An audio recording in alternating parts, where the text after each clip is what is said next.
Hey, I'd like to welcome you to another episode of the Mission Matters Business Podcast, your source for all things business.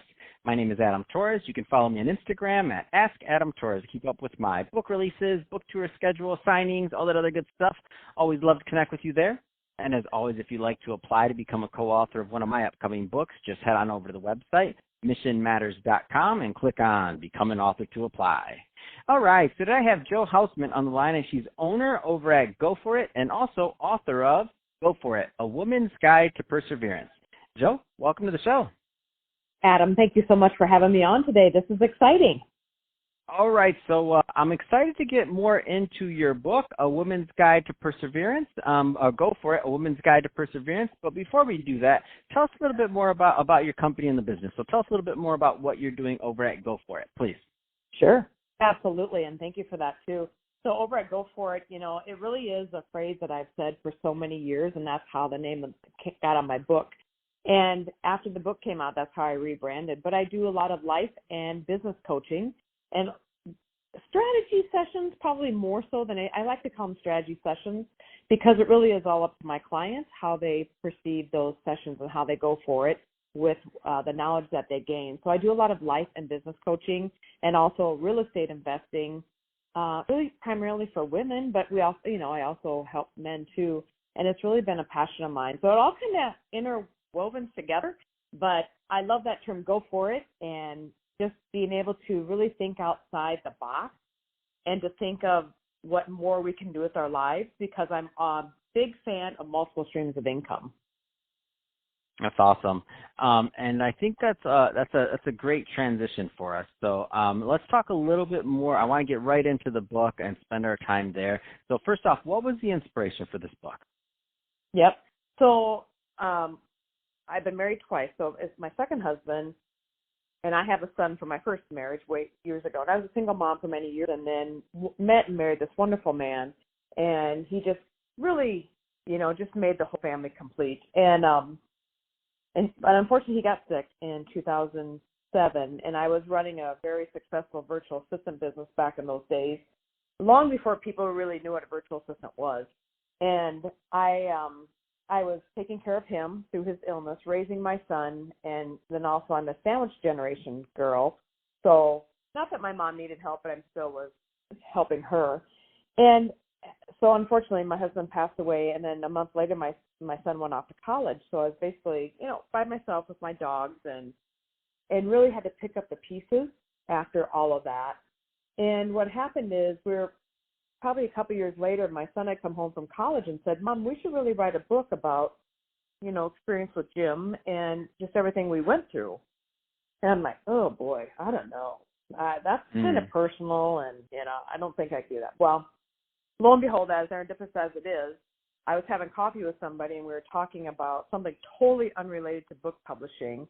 And we got on the subject of book publishing, and he pulled out a business card and said, "Hey, here's a publisher out of LA. Maybe you should contact him."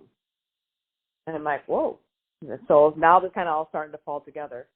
So I contacted him, and he actually helped me lay out the pieces to what would become my book. But I never thought I could write a book. I never thought I could even put words on a paper, even though that was one of my strongest suits in high school and college was writing, but I never thought anything of a book. Anyway, about a year later, so in 2014, I went back to him and I said, "I think I'm ready." And he goes, "Yeah, you're ready. Let's get this book, going." And so that's how it came about. It took me a year and a half to write. My son, I wanted him to be part of every chapter. But since he was so young during a lot of it, he wrote the foreword to the book, and it actually really wrapped up everything very nicely. And it was a testimonial to my late husband and his faith and all our faith together as a family, but also what you can do after tragedy strikes. Because I don't like to dwell on the negative. I like to dwell on what good can come out of the bad.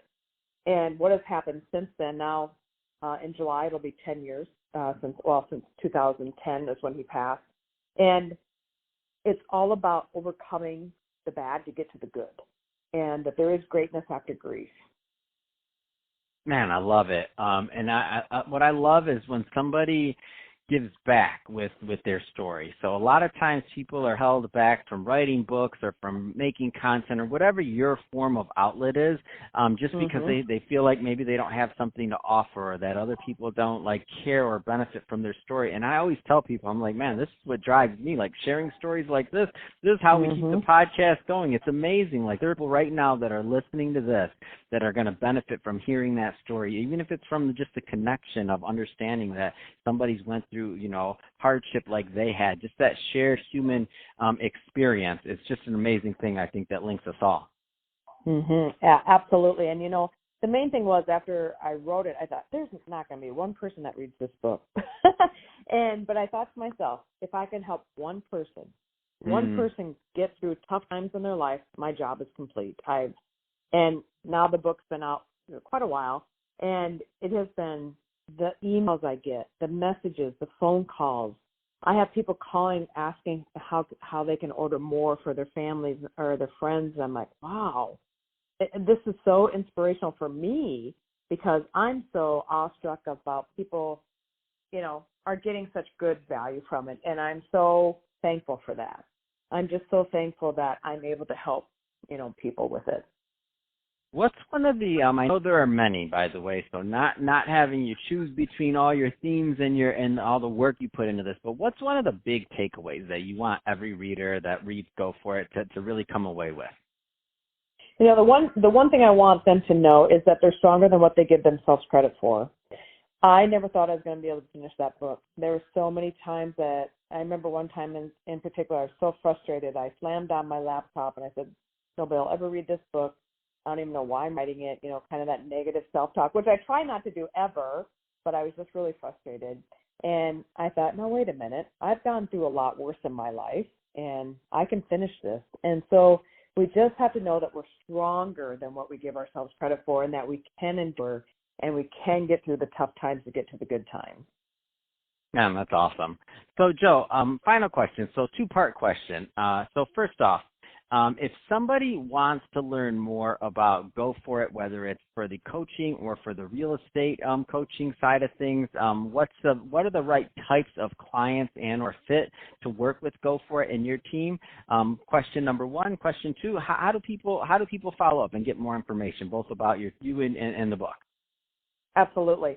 So the first part is I am looking for people who want to either get out of corporate America or out of what they're not loving they're doing right now and get into something that they know they can do. Starting a business can be easy or it can be hard, depending on what your outlook is on life. But it's so doable no matter what. And also getting out into the real estate investing world and just starting small like I've done and built it up from there.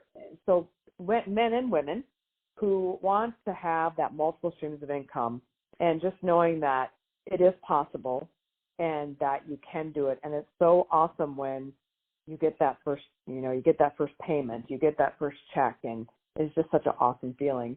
And then to follow up with me for the second question is my website is johausman.com, and I tell everybody I'm the female Jo, so that's J-O, so johausman.com. I'm all over social media, Twitter, Facebook, LinkedIn, Instagram, and it's all Jo Hausman. My Facebook page is Coaching with Jo and the number 1. And yeah, definitely follow up with me on social media. Would love to talk with you. Fantastic. Well, Jo, been great having you on the show today. Really appreciate you sharing your story and all the great things that you're doing over at Go For It, both the company where you're helping people with both investing and coaching, and also, of course, the book. So everybody listening, go check that out. It was really easy to find on Amazon. Just Go For It, A Woman's Guide to Perseverance. So definitely give that a look. And to the audience also, if this is your first time tuning in with us, don't forget, subscribe to the podcast, leave us a review, and if you're watching this on our YouTube channel, Mission Matters Business, definitely give us a subscribe there, but also leave us some comments in the video. Love to know what kind of things and projects that you're working on. So let's keep the conversation going over in the YouTube community. And Jo, thanks again for coming on the show.